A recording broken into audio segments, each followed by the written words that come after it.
This is Hidden Killers Year in Review, a look back at the biggest stories of 2025.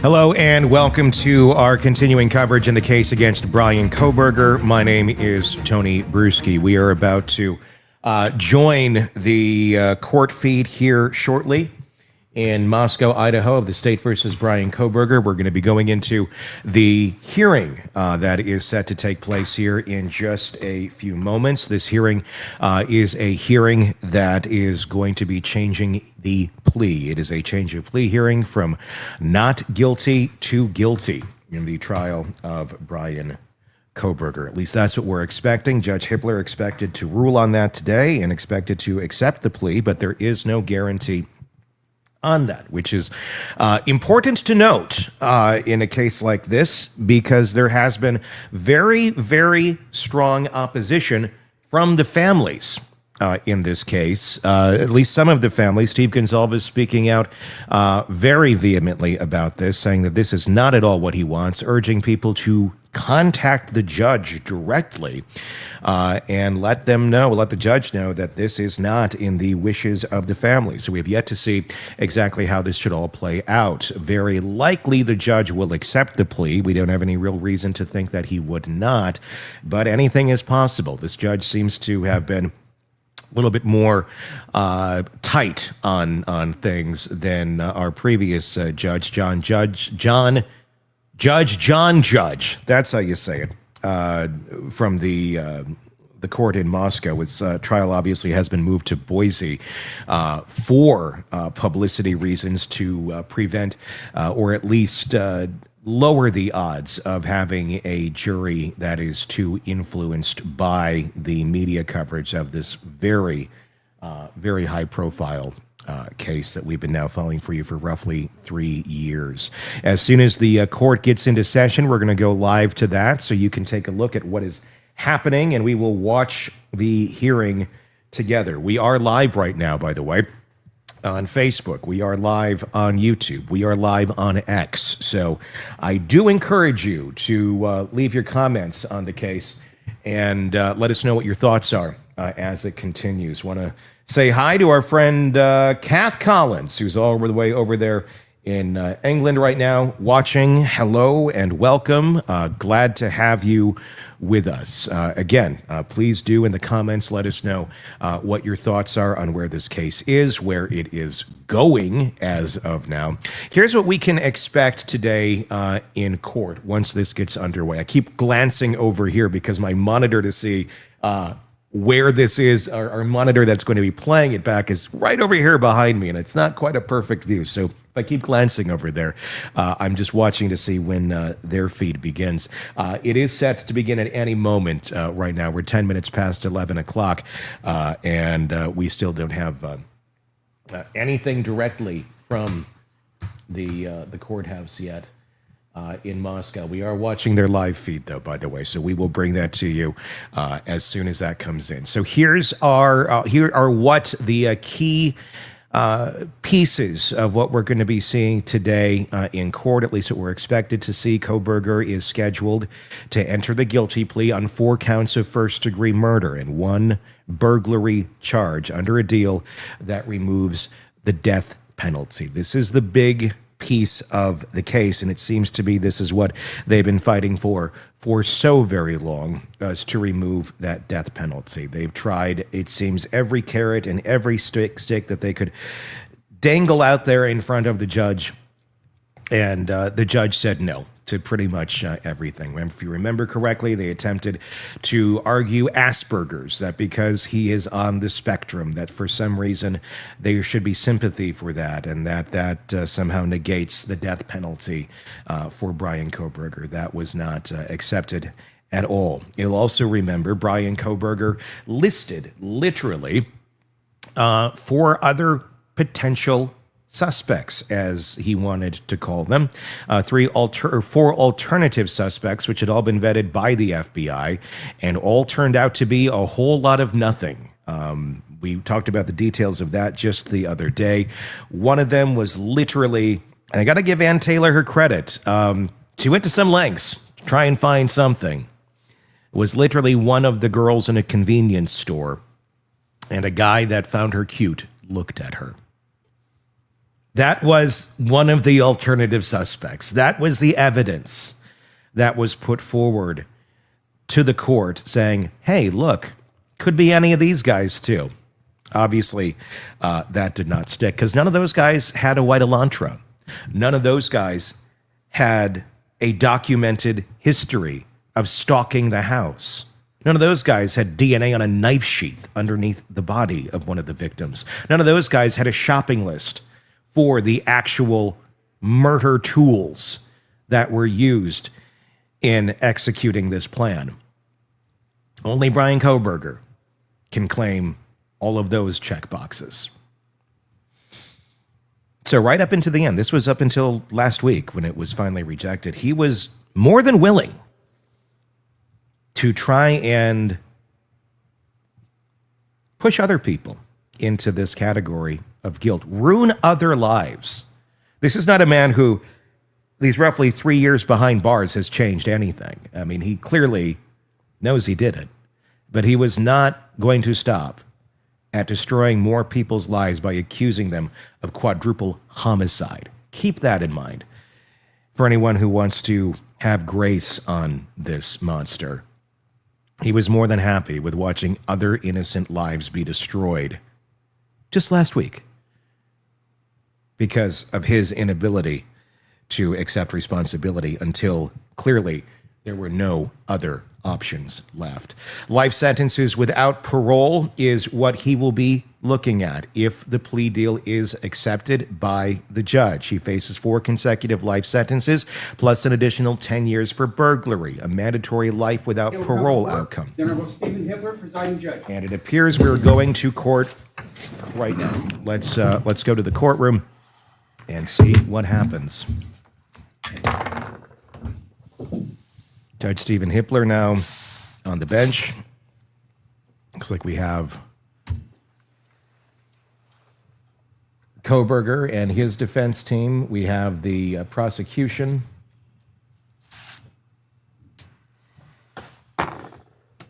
On their side. Judge going through some papers right now.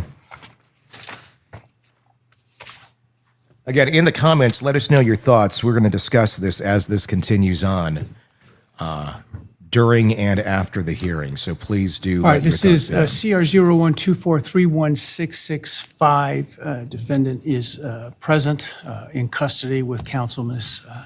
Thompson, Ms. Jennings, and Ms. Taylor, Ms. Massoff, and Ms. Barlow. The state's present with Mr. Thompson, Mr. Horowitz, Ms.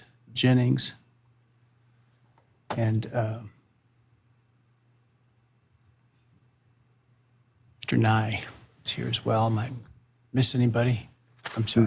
Ms. Allen is here as well. Ms. Allen is here as well. Very well, thank you. All right, we are here today to entertain a change of plea. Before I start, I want to address some issues of concern and otherwise. First, I appreciate everybody in attendance today being on their best behavior. Please, no outbursts or demonstrations. Any such conduct will result in immediate removal and may result in an inability to attend further court proceedings in this case. I want to point out that there have been calls by some for the public to contact me and my office in an attempt to influence my decision-making in this case. This has been extraordinarily disruptive for court staff and the ability for them to get work done, not only in this case, but in other cases where defendants are entitled to have their cases processed, and frankly, as important, if not more so, for victims to have their cases processed in those cases. It's also highly inappropriate. A court is not supposed to, and this court will never, take into account public sentiment in making an opinion regarding its judicial decisions in cases. Courts should, and I always will, make decisions based on where the facts and the law lead me, period. I have not read any of the numerous messages nor listened to any of the numerous voicemails that have been sent to me and my staff. Those have all been forwarded to security and, where appropriate, to law enforcement. I ask that you not continue to mount such campaigns or to send me information like this because, again, it is not appropriate and frankly not something I would take into account when deciding a matter in a case like this. I also want people to understand some very basic concepts about the ideas of separation of powers, and what the court's duties are, and what the duties and the rights of the executive, or in this case, the prosecuting attorney, is. The executive, the elected prosecutor, is the sole authority in deciding what charges to pursue, including whether, as well as what penalties to ask for, and what penalties to pursue, including the death penalty. This court cannot require the prosecutor to seek the death penalty, nor would it be appropriate for this court to attempt to do that. This court, in considering a plea agreement, if it were to reject this plea agreement, cannot force the state to seek the death penalty.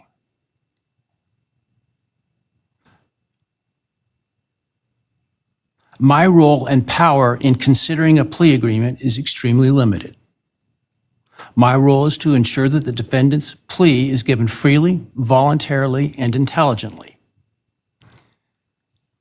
If those things are met, I can only reject a plea, such as the one in this case, where I'm not being asked to agree to the sentence in advance. I can only reject it, for example, if the defendant does not meet or admit to all of the elements of the crime. That is, I can ensure what is called a factual basis to the plea. Finally, I want to offer my apologies to all the families, including the victims' families, families of the defendant, for the short notice for today's hearing, and I'm sure what must have been the hurried efforts to get here. I, like most everyone else, learned of this plea agreement Monday afternoon and had no inkling of it beforehand.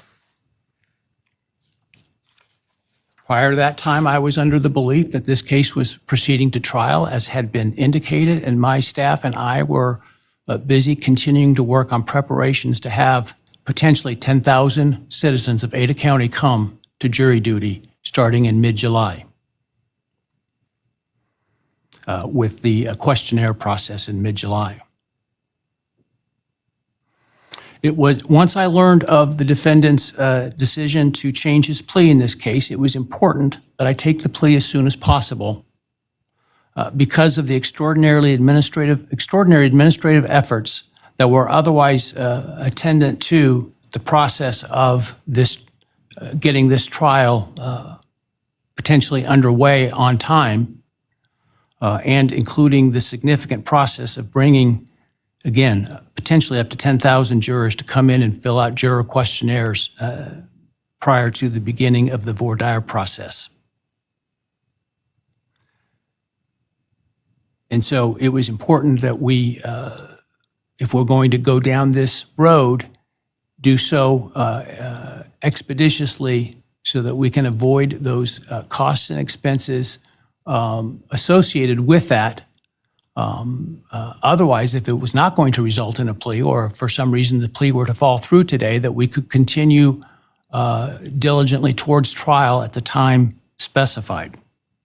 And so that obviously required that we act quickly.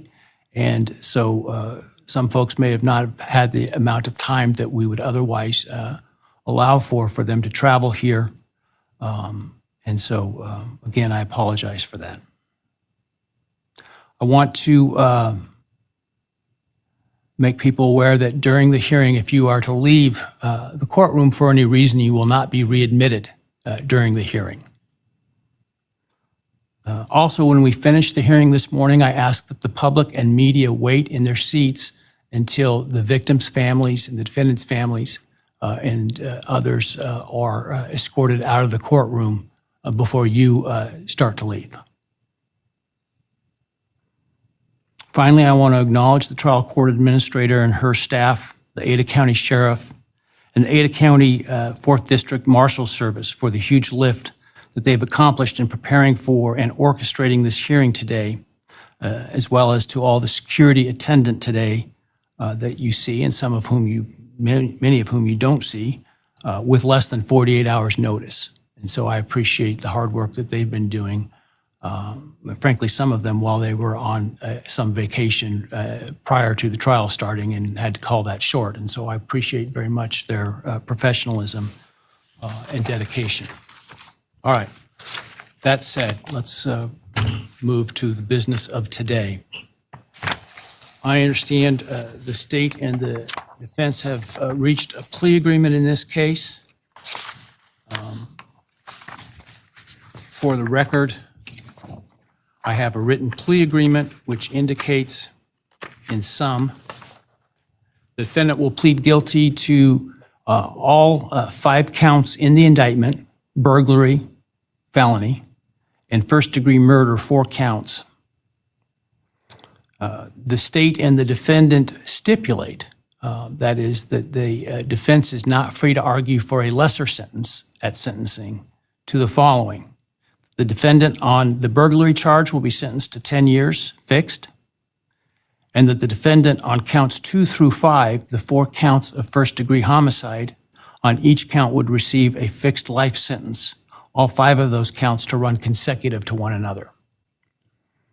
Defendant, as part of the plea agreement, waives his right to appeal, as well as his right to appeal the sentence and his right to seek leniency or reconsideration of the sentence under Idaho Criminal Rule 35.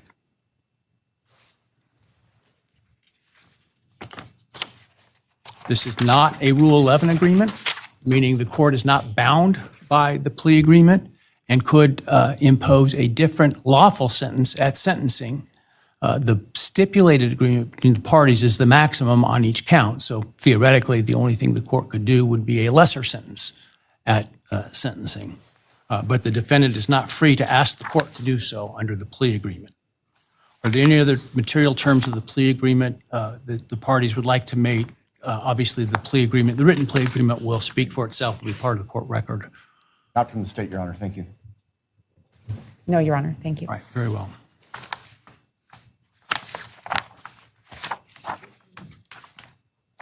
All right. Ms. Taylor, have you had sufficient time to discuss this case and all of its ramifications with your client? I have, Your Honor. Have you discussed fully with him his rights, defenses, and possible consequences to him of the guilty plea? Yes, Your Honor. Have you been able to do all the discovery you feel necessary? Yes, Your Honor. And have you informed your client of the importance of providing the court truthful and accurate answers in taking this plea today? I have. Have you apprised your client of any and all offers and counter offers and answered his questions about those? Yes, Do you consent to the entry of the plea today? I do. All right, Mr. Kohberger, I need to ask you some questions this afternoon, or I guess it's this morning still. I do this to ensure that you so that I am assured that you understand the nature of the charges to which I understand you're going to plead guilty, as well as the possible consequences to you of your guilty pleas. I want to make sure your plea is given voluntarily, and I want to make sure that you actually committed the crimes to which you're pleading guilty, because I don't want you to plead guilty to a crime you didn't commit. If you attempt to plead guilty today, but for some reason I don't accept your plea, then it is possible that your statements today could be used against you later at trial. Do you understand that? Yes. All right, thank you. And now, while you're standing, actually, why don't you take the oath from the clerk? Do you solemnly swear or affirm that the testimony you shall give in the matter not given before this court shall be the truth, the whole truth, and nothing but the truth, so help you God? Yes. All right, and Mr. Kohberger, just to make it easier, you don't need to stand when you speak to me. I appreciate the sign of respect, but for convenience, you can remain seated, all right?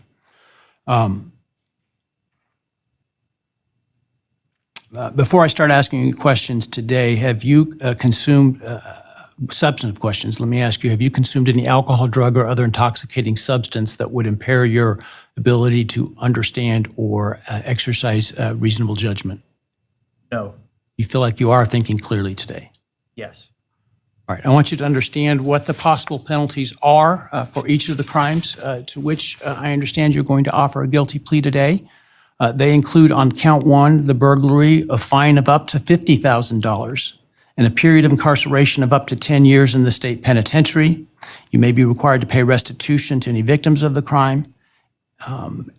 Count 2, 3, 4, and 5 for first-degree murder. The consequences include a fine of up to $50,000, a period of incarceration of life imprisonment, which is a requirement of a sentence, that it be a life sentence with a mandatory minimum sentence of at least 10 years on each of those counts. In addition, you would be potentially responsible for a fine of up to $5,000 to each of the victims of your crime to be enforced in the form of a civil judgment to operate as additional punishment. This is in excess of any restitution or fines that the court could order. And again, you may be required to pay restitution to the victims of the crime. You would be required to provide, as to counts 1, 2, 3, 4, and 5, a DNA sample and a right thumbprint impression, and potentially pay for analysis of those samples. You would lose any right to possess, purchase, or carry a firearm, the right to serve on jury duty, the right to hold public office, and the right to vote. Do you understand the charges and all those possible consequences? Yes.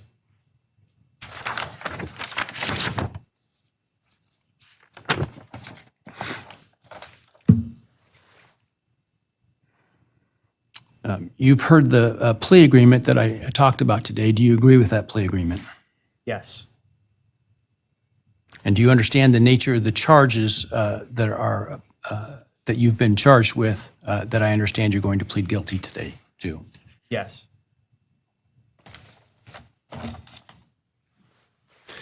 As I indicated, I'm not bound by the plea agreement, but the plea agreement is for the maximum on each count. Do you understand that I'm not bound by the plea agreement? Yes. Has anyone promised you that I would be lenient or easy on you if you pled guilty? No. Has anyone threatened you or anyone close to you to get you to plead guilty? No. Has anyone, other than the state's agreements with respect to the plea agreement, has anyone promised you anything in exchange for your plea agreement? No. Has anyone told you to be untruthful in answering my questions today? No. Has anyone offered you a reward of any kind other than the plea agreement in order to get you to plead guilty today? No.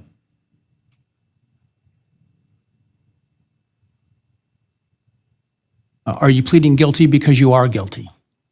Yes.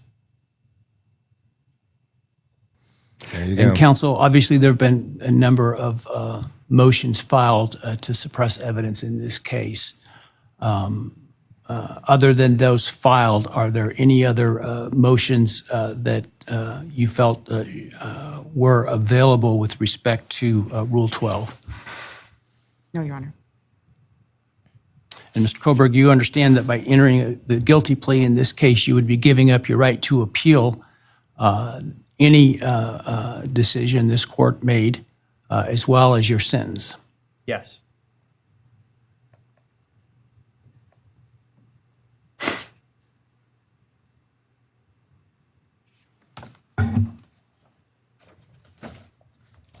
Have you had enough time to decide whether or not to plead guilty? Yes. Are you pleading guilty freely and voluntarily? Yes. Given your choices, do you believe it's in your best interest to plead guilty? Yes.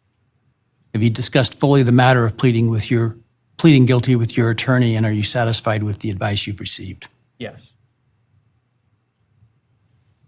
Has your attorney advised you to your satisfaction about what your rights are, what your defenses may be, and what the possible consequences to you of your guilty plea are? Yes. Has your attorney done everything you've asked them to do? Yes. Are you satisfied with their representation of you? Yes.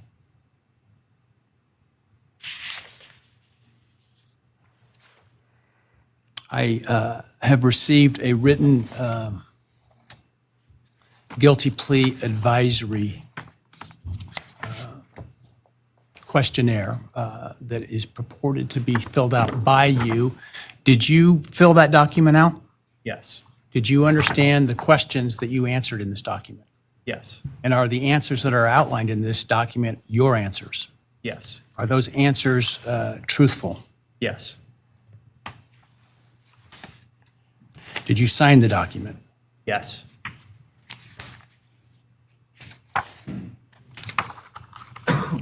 And this document outlines many of the rights that you have in this case should you not plead guilty. Did you understand those rights? Yes. They include a right to a jury trial. Do you understand that? Yes. They include a right to the presumption of innocence. Do you understand that? Yes. They have the right to require the state to prove your guilt as to each element beyond a reasonable doubt. Do you understand that? Yes. They include a right to confront your accusers and cross-examine witnesses presented by the state, including by utilizing the subpoena power of the court to accomplish that. Do you understand that? Yes. You understand you would have a privilege against self-incrimination and a right to remain silent, meaning you would not be compelled to testify if you did not wish to, had you not pled guilty. Yes. You understand you're giving up that privilege and those rights that I've just outlined by pleading guilty. Yes.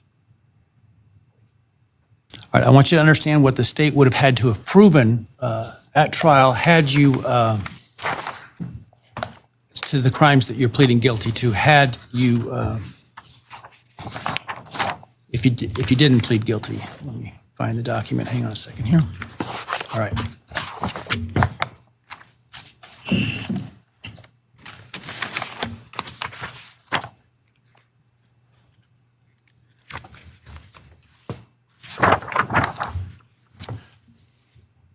So as to count one burglary, the state would have to have proven that on or about November 13, 2022 in Latah County, Idaho, you unlawfully entered a residence located at 1122 King Road in Moscow, Idaho, with the intent to commit the felony crime of murder.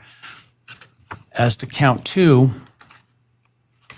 the state would have had to have proven that on or about that same date in Latah County, Idaho, you did willfully, unlawfully, deliberately, with premeditation and malice aforethought, kill and murder Madison Mogen, a human being, by stabbing Madison Mogen, from which she died. As to count three, the state would have had to have proven that on that same date in Latah County, at that same address, you did willfully, unlawfully, deliberately, with premeditation and malice aforethought, kill and murder Kaylee Gonzalez, a human being, by stabbing her, from which she died. As to count four, the state would have had to have proven that on or about that same date in Latah County, Idaho, you did willfully, unlawfully, deliberately, with premeditation and malice aforethought, kill and murder Xana Kernodle, a human being, by stabbing her, from which she died. And then as to count five, also murder in the first degree, that on or about November 13th, 2022, in Latah County, Idaho, you did willfully, unlawfully, deliberately, with premeditation and malice aforethought, kill and murder Ethan Chapin, a human being, by stabbing him, from which he died. Do you understand those things the state would have had to have proven? Yes. And do you understand that by pleading guilty, the state no longer has to prove those things because you're admitting those things are true? Yes.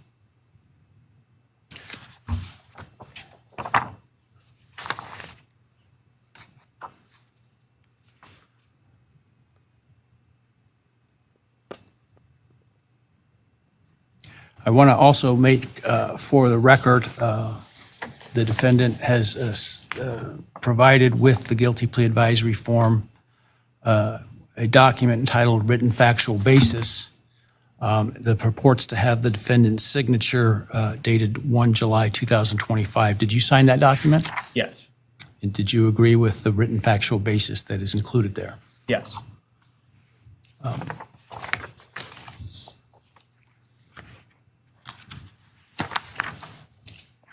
And then let me ask you, did you, on November 13th, 2022, enter the residence at 1122 King Road in Moscow, Idaho, with the intent to commit the felony crime of murder?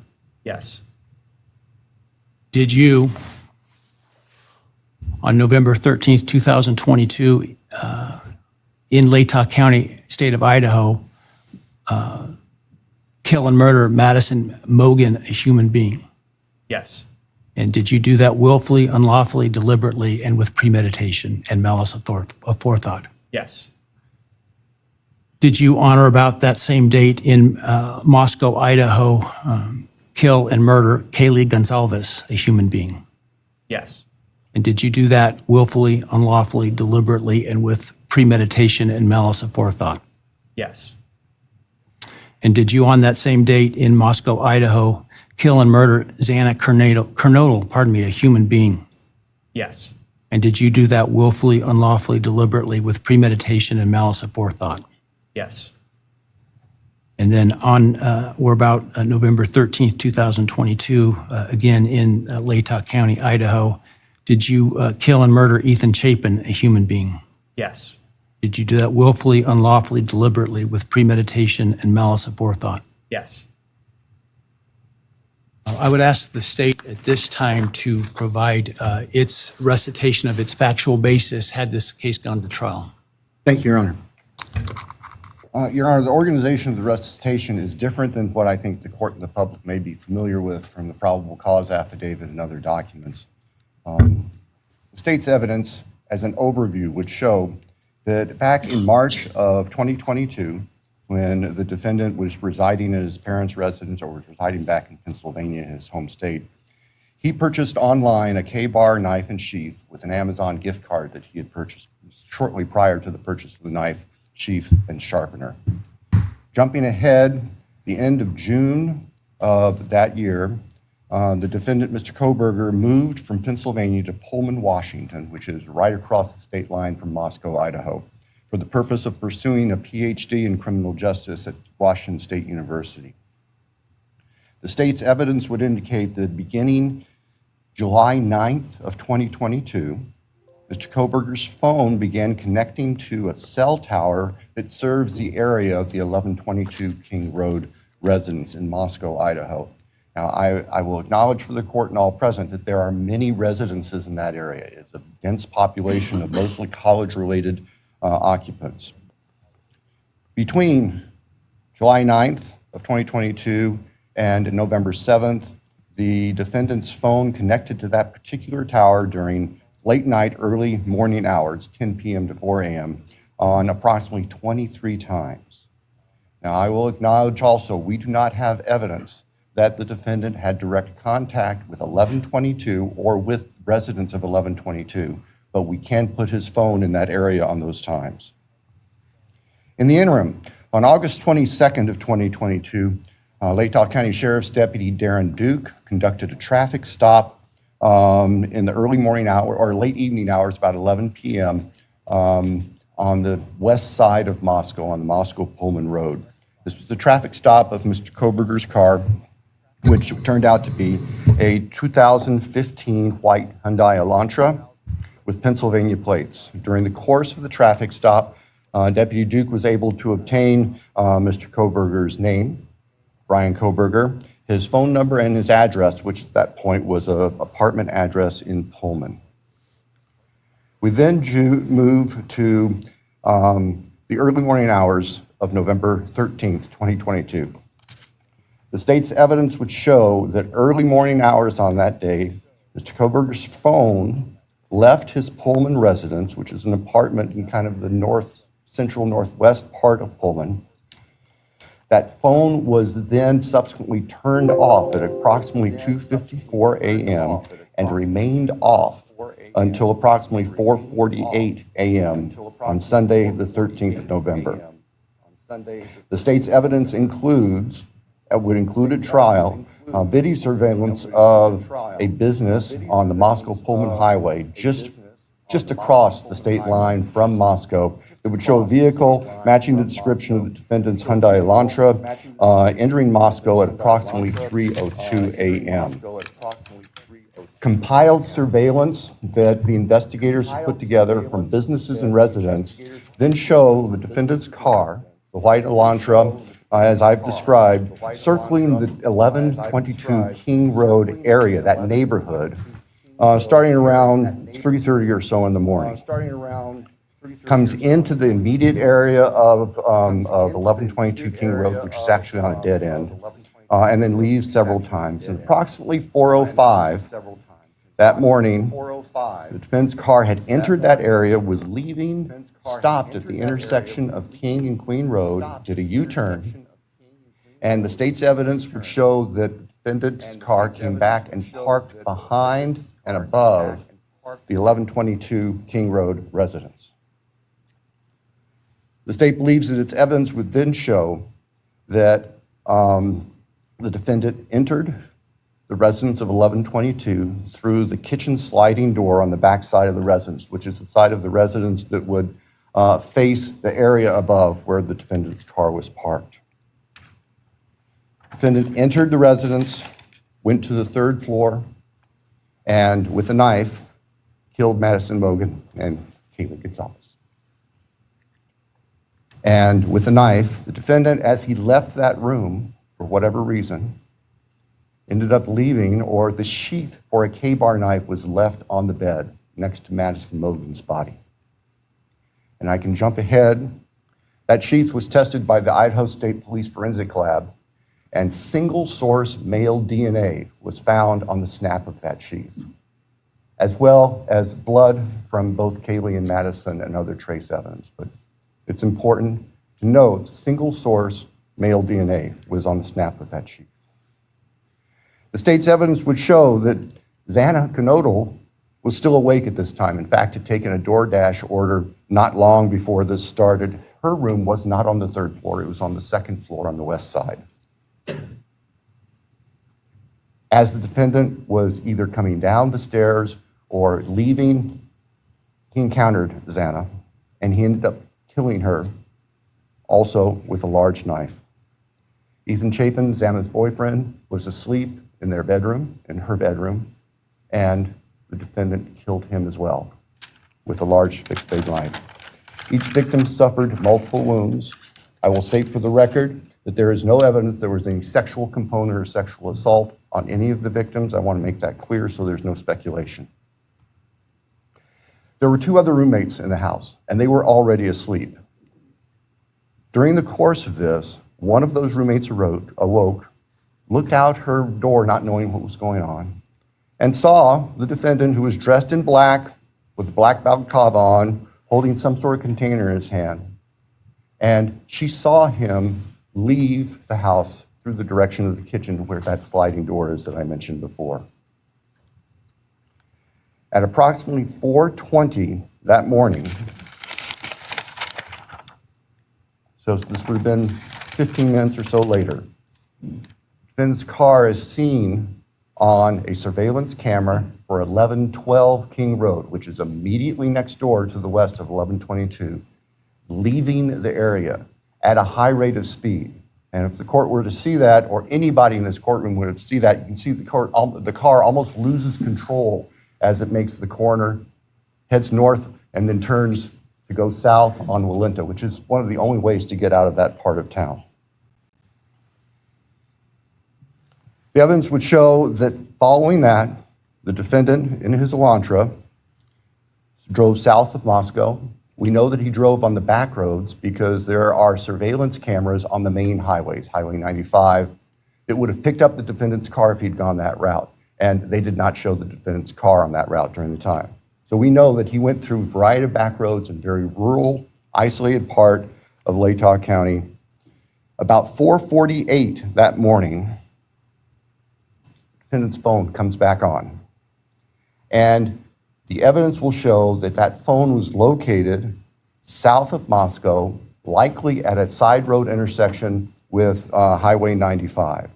From there, the defendant's phone activity tracks it heading back north towards Pullman, Washington, where the defendant lived. About 5:26, starting approximately 5:26, various surveillance cameras in Pullman, Washington pick up the defendant's vehicle as he enters Pullman from the south and heads north and slightly west towards his apartment where he arrived at approximately 5:30 in the morning. Later that morning, Sunday, the 13th of November of 2022, Mr. Kohberger's phone returned to the area of King Road. We don't know exactly what he did, but it returned to that area. It's about 9 o'clock in the morning. He was there for about 10 minutes and then returned to his Pullman residence. About 9:30, the state's evidence will show, evidence taken from the defendant's phone, that he took a selfie of himself on his phone in what appears to be the bathroom of his Pullman apartment with a thumbs up. The defendant's phone then went to the Lewiston-Clarkston Valley, approximately 30 miles south of Moscow and Pullman. And the defendant is actually seen with his car at various businesses down there. This area is the confluence of the Clearwater River and the Snake River. Lewiston is Idaho's seaport. Large bodies of moving water down there. In addition to tracing the defendant's activities, as I've just outlined, on the 13th and leading up to the 13th, the state's evidence will show that following Sunday, November 13th of 2022, business records show that the defendant began searching for a K-bar knife and a K-bar knife sheath, as the state believes, to replace the one that was left at the scene of the murders. The evidence also will suggest that there were at least attempts by the defendant to delete or alter his purchase history on Amazon, where all these transactions had occurred. Later that week, the state's evidence will show that Mr. Kohberger went to what we would call DMV, motor vehicle licensing here in Idaho, in Pullman, to change his car registration from Pennsylvania to Washington. That's of note because Pennsylvania cars do not require a front license plate.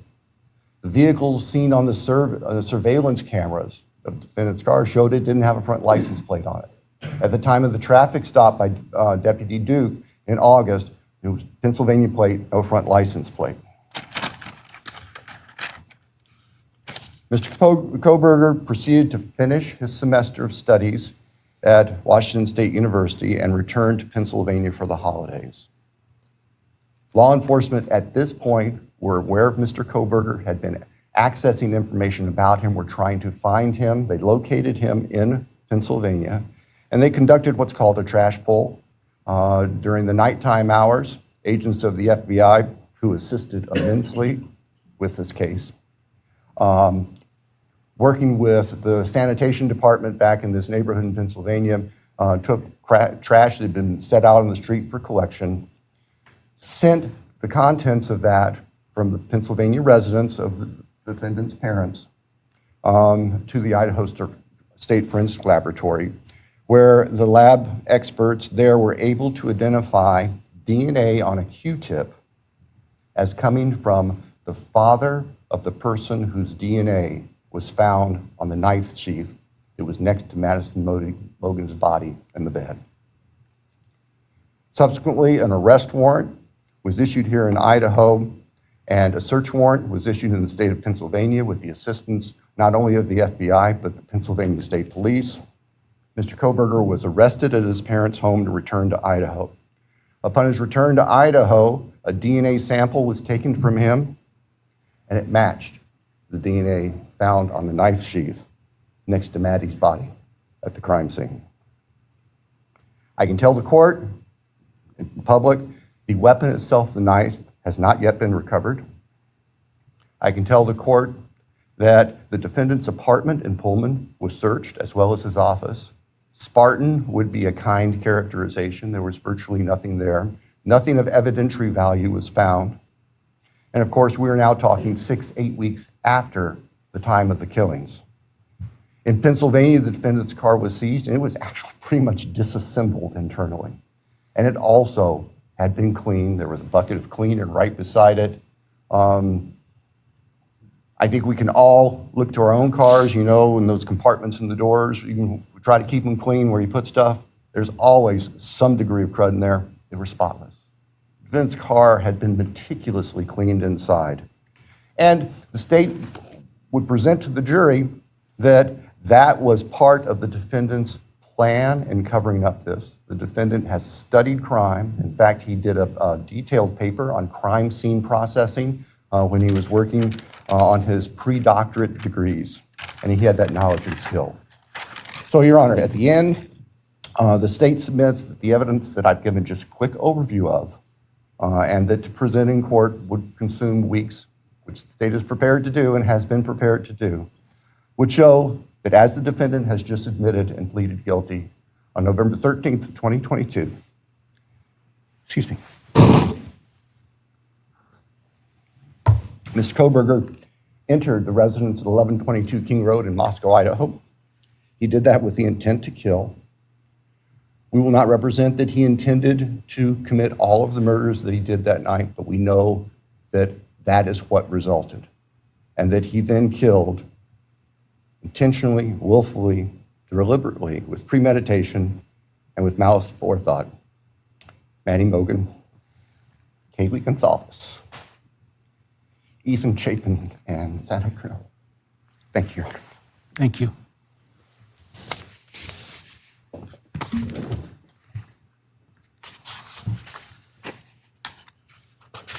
All right, based on the state's proffer and importantly based upon defendant's explicit admission to committing these crimes, the court finds there is a factual basis.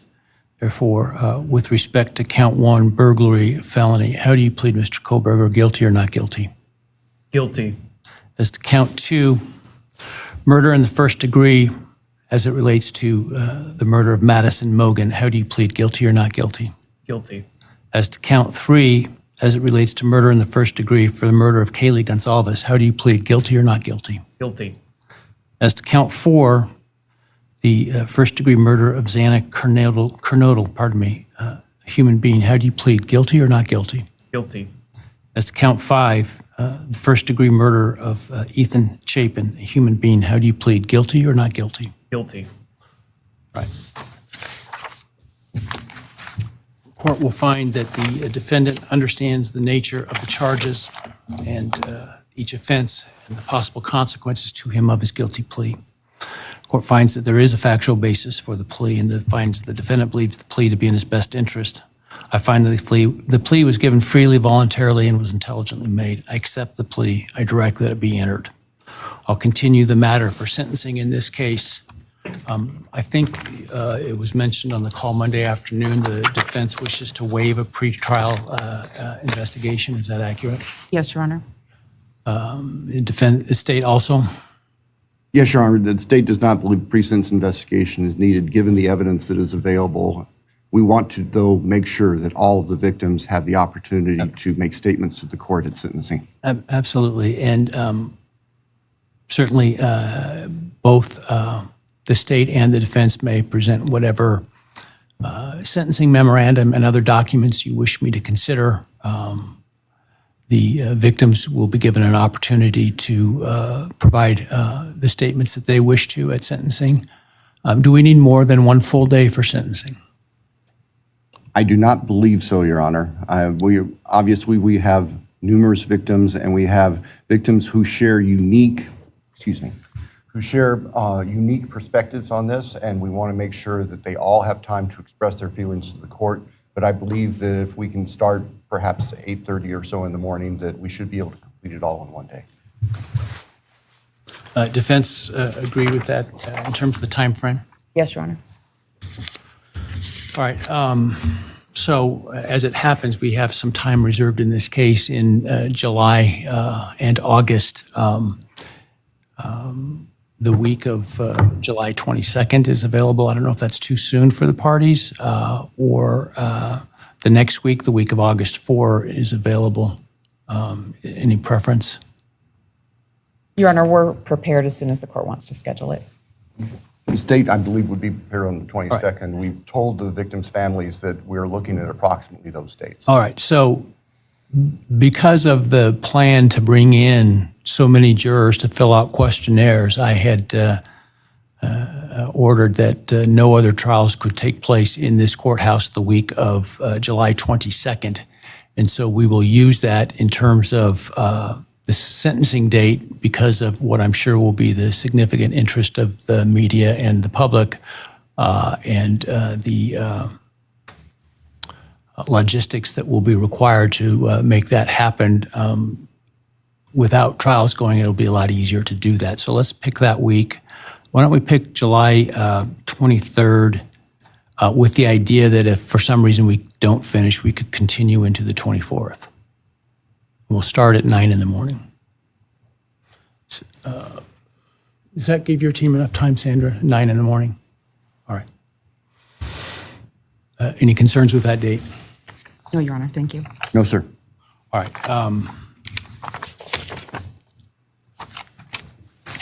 Any reason why I should not rescind the non-dissemination order at this time? You're right. I think that given the history of this case, it would be best if that remained in place through sentencing. So we have time to make sure there's the ability to completely answer questions. That would be the state's preference and recommendation. We'd have no objection for the order to remain in place through All right. sentencing. I will, at this point, the idea to keep it until sentencing, which time it would be withdrawn in order to give the parties the space and time to prepare to meet what I'm sure will be the deluge of media requests. That's at least my preliminary decision at this point. We can always revisit if it seems to be, for some reason, I should. That said, obviously, I don't think the defendant, a bond was ever set for the defendant. Were it would be revoked. The prior order allowing him to come in civilian clothes is revoked, given his plea and no longer the presumption of innocence. And in fact, now the actual conviction for the crimes. He will continue to be held at the jail pending sentencing. Is there anything else today? No, Your Honor, thank you. I assume that the trial date will be vacated and those 4 jurors will be released. The trial will be vacated, and I'm sure that the jury commissioner will get word to those that receive their summons that they won't be required to attend. So Thank you, Your Honor. that said, again, if you would all please wait for the parties and the victims' families and others to leave the courtroom before you do, I would appreciate it. And with that, we're adjourned.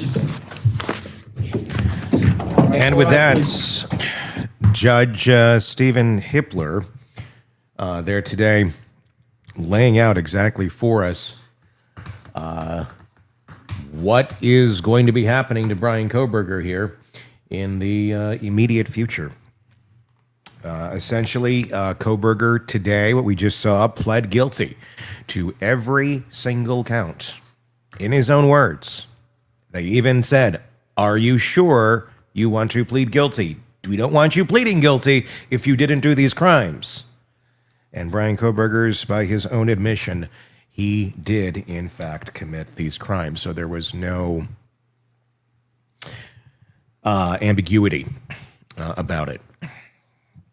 The judge also noted in there, if we go back to the very beginning, and I'm curious to get your thoughts on this, wherever you are listening to us or watching us. If you're watching us on YouTube right now, which is great because I can see your comments over here and I can actually show them on the screen if you're on YouTube. Love to hear your thoughts on this. I'm trying to monitor X over here or Twitter on my device for any comments that you want to make there. We can bring it up here on the air and talk about. Judge Stephen Hippler scolding, essentially without calling him out, Steve Gonsalves for going on national television yesterday or 2 days ago. I believe it was with Ashley Banfield on News Nation, asking for people to reach out to the judge's office to express their discontent with the idea of the judge considering accepting the plea from Bryan Kohberger.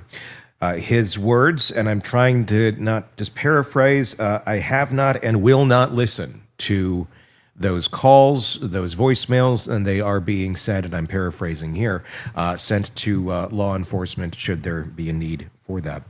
Kind of an interesting note. The father of one of the victims being actively scolded as the first matter of defense, or the first matter in this hearing today. Considering everything that man has gone through, it's kind of shocking on that part, but he has been one of the more vocal, and I think even by his own admission, feeling like he's been an adversary, and I don't know if that's his words, but that's my words, I guess, from what I would garner from the way he's described the relationship with the DA from the beginning. There was, as far as we can understand, there was no evidence of contact with the residents. That's another note that was given today by the DA. I think a lot of us were expecting and curious to see if the evidence would reveal that there was some sort of a communication going on with Kohberger, with any of the victims at the residence, from what we understand, at least from what would have been essentially an abridged version of opening statements there from the prosecution. No evidence of contact with individuals in the residence, but there was evidence of stalking. That was pointed out quite clearly. And what it ends with is July 23rd is going to be the sentencing date, with time into the 24th if it is needed. The judge noting that the courtroom, or the courthouse actually, already is going to be completely vacated that week. It was in preparation and then planning for this trial to be taking place. So the courthouse itself is going to be pretty much in great condition without other things going on there for the sentencing, which I'm sure is going to be quite a circus. Of course, we will cover it for you right here on the Hidden Killers podcast and True Crime Today. Another thing that I thought was interesting to note, the judge revoking civilian clothing for Bryan Kohberger going forward, now that he has had his admission of guilt. He will be in the, I believe, orange garb, whatever color they have them wear at that jail, is what he will be wearing in court coming up on July 23rd, when the victim impact statements are read. Noted that sounds like it's going to be a full day of it. The judge even giving it an extra day if it is needed. A lot of people are wondering, are we going to see, like we saw in the sentencing of BTK, of Dennis Rader, where Dennis stood up for literally 45 minutes and gave a recitation of essentially exactly what he did. Will we see that with Bryan Kohberger? It is not required. It is not likely. Might we see something? Well, anything is possible. I didn't think we were going to see this. But it is not required, as much as that would be lovely if, in fact, he could be doing that. So that's where it is standing. Got a question here on social. Davis, if the death penalty isn't sought after in a case like this, and what is it for? I understand the costs wanting to avoid, but this is like the ultimate example of where it's valid. Very disappointing and a miscarriage of justice. Well, I mean, it is. It was sought, so we can't say it was not sought. It was sought. That's the whole reason we're actually in this moment today, is because it was sought. And essentially what it looks like is they had to kind of have a come to Jesus with Kohberger, saying, your odds of going to a firing squad are pretty damn high, so you might want to plea because we got nothing. And that's how we ended here today. But I do agree, miscarriage of justice. I do not think, I don't think it was handled correctly with the families. getting that email on a Sunday night, and suddenly now we're all here on a couple days later talking about this and accepting this. A lot of cases, a family is consulted more before the state just goes ahead and accepts the plea. Yes, it certainly does save money, but I think one would note that it feels like this was a case the state of Idaho didn't want to deal with to begin with. They tore down the house early on. It just seemed like it was in the state's best interest, and I'm not going to say it was in the interest of the victims' families, but it was in the state's best interest to not have this continue on. And if you want to go full bore down the road, like let's look, 5 miles ahead of us, can you rely on a jury?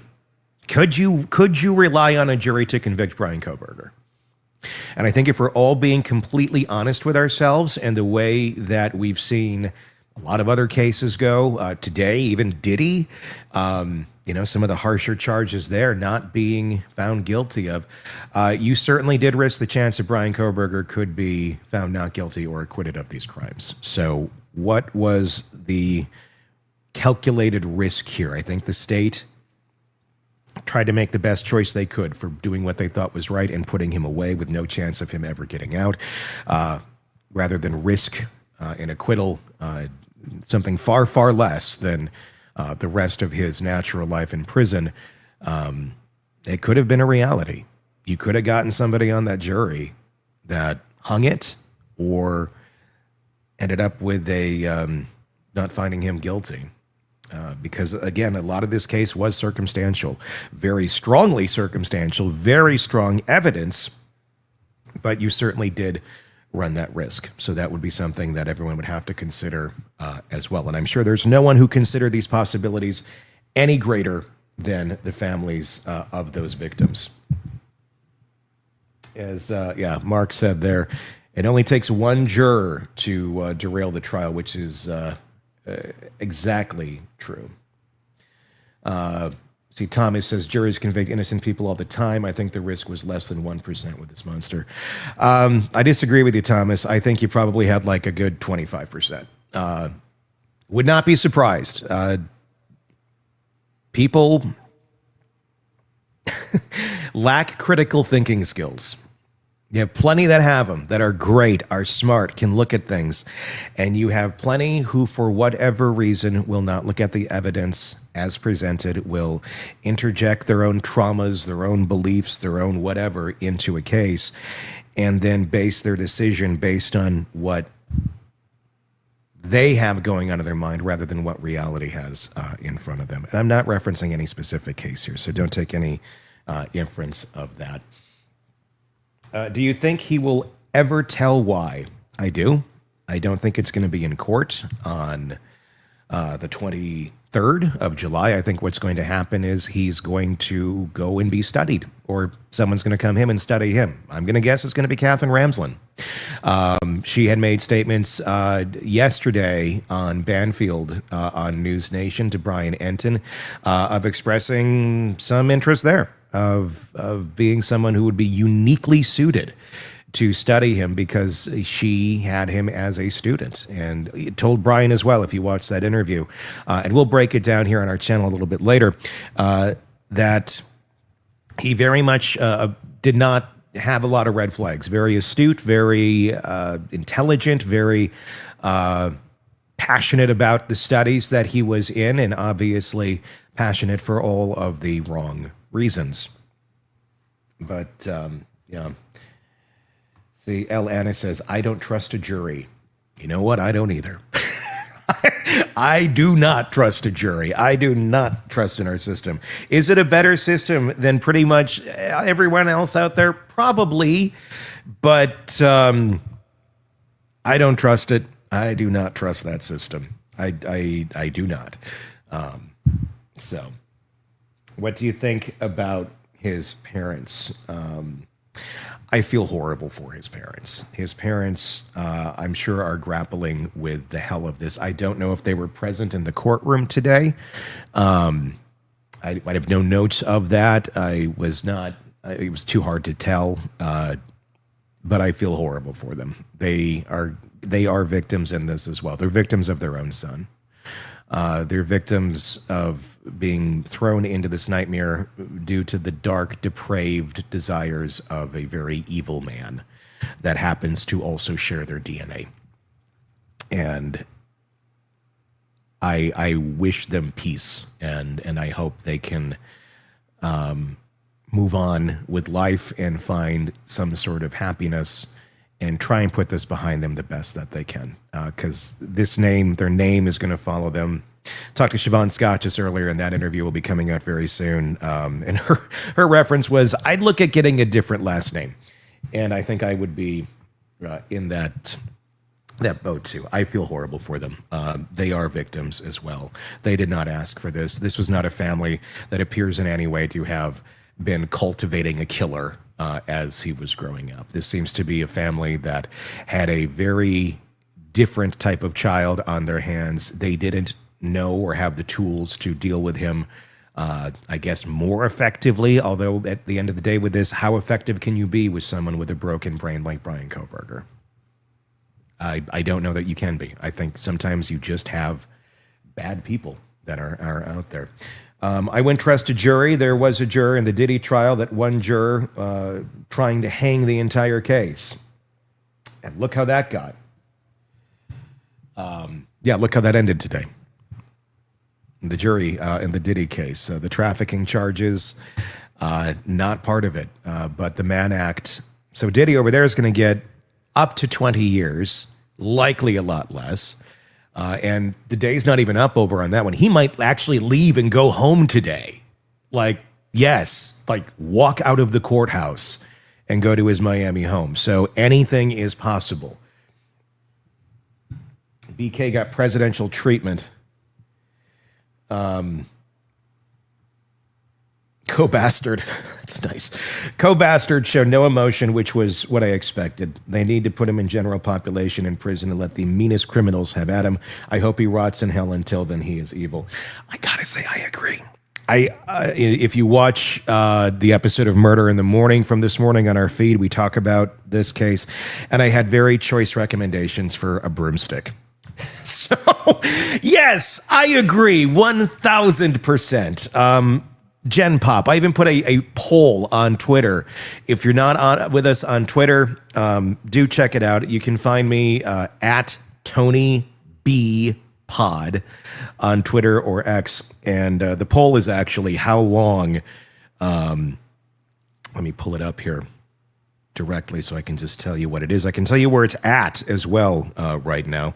How long until Kohberger is removed from this planet through prison justice is the poll. And as of right now, before New Year's is leading at 31%, 2026 is 17%, 2027 is 25%, never is in second place at 27%. Obviously, I'm not advocating or encouraging violence against anyone in court or in prison. I'm not. I'm really not. I'm just saying things happen, like they happened to Dahmer. So I agree. And I do think that is very likely what the future may have in store for Bryan Kohberger.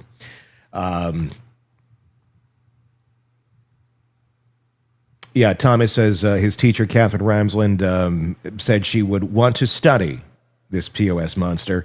And I hope she does. From a scientific area, from a mental health area.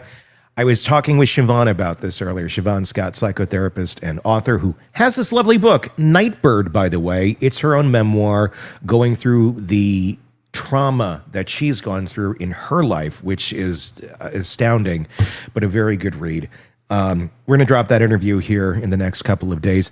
We were talking about all of this, of what can you glean? What can you glean from studying him further, from going and talking to him, to learning about his methods? What is that a good thing? Are we going to get anything out of it, or is it giving him a platform to have his voice heard and for more infamy about the type of killer that he is? What else we got in the comments here? All right. Thank you, guys. I appreciate all the positive words and the kind feedback there. Thank you very much. Nail on the head. So, yeah, it's a broken son. It really is. I think, and that I think is the. I think that's the crux of all this, and that's the hardest thing to. I think to wrap our minds around, because we all take things from our own perspective and from our own prism, and we see things through them. It's hard to get our minds wrapped around something that's not from that, especially when it's really twisted and really weird, like the way Kohberger thinks.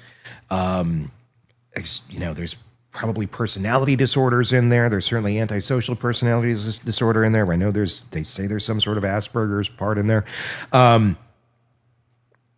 It's really hard to wrap your mind around how someone like this thinks and to accept it, especially if you're a family member. If this is your loved one and your whole life growing up, they didn't kill anybody, but they're off. They're they don't emote. They don't show emotion. They don't seem to feel emotion. They don't seem to understand other people's emotions. But if you love that person, you care about that person, especially if it's like your kid, and I'm not speaking specifically even about Kohberger here, but if it's like a family member, if it's a wife, if it's a husband, if it's a brother, a sister, a parent, whatever it may be, that is a very harsh reality to try and wrap your mind around, that person may not be capable of empathy, of showing true human emotion back and forth. And then to try and wrap your mind then around this whole life you've led with this person, or the time that you spent with that person, what was it all? Were they just acting? Was it all a show? And I can tell you from experience, having been in that exact scenario with someone, you start looking back on a lot of things and you go, oh my God, like they really were off. There was a real offness to certain ways they would react to things, and a way that was kind of delayed sometimes, almost learning that sort of behavior to then act on it. So they looked like a healthy, normal human being. I guess I say normal lightly, but someone who may not have, someone who may have the capacity to feel empathy when they don't.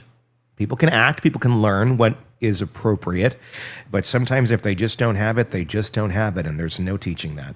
It's just wiring.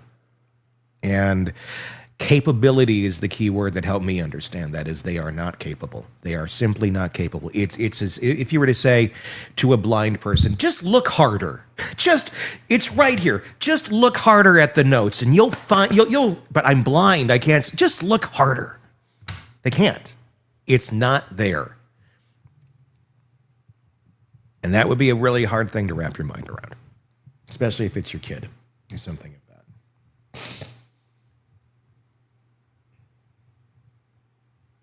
So with that, I think that will wrap up our breaking coverage of the Kohberger plea hearing today. Thank you guys for listening. Thank you guys for watching. Please do continue to put your comments down there, because I will check that. But most importantly as well, please subscribe. Hit subscribe wherever you're watching this right now, or if you're listening to the podcast version, which will publish shortly on X, on Facebook, on YouTube, wherever we're watching this streamed. Hit subscribe so you don't miss any of our coverage on this case and the many cases that we cover for you right here at the Hidden Killers podcast and True Crime Today. Greatly, greatly appreciate that. Until next time, my name is Tony Bruschi. Thank you again for watching, and we will talk again very, very soon. Craving non-stop true crime updates? Press subscribe now and get the latest cases, analysis, and expert commentary delivered straight to your feed. Only from the Hidden Killers podcast and True Crime Today.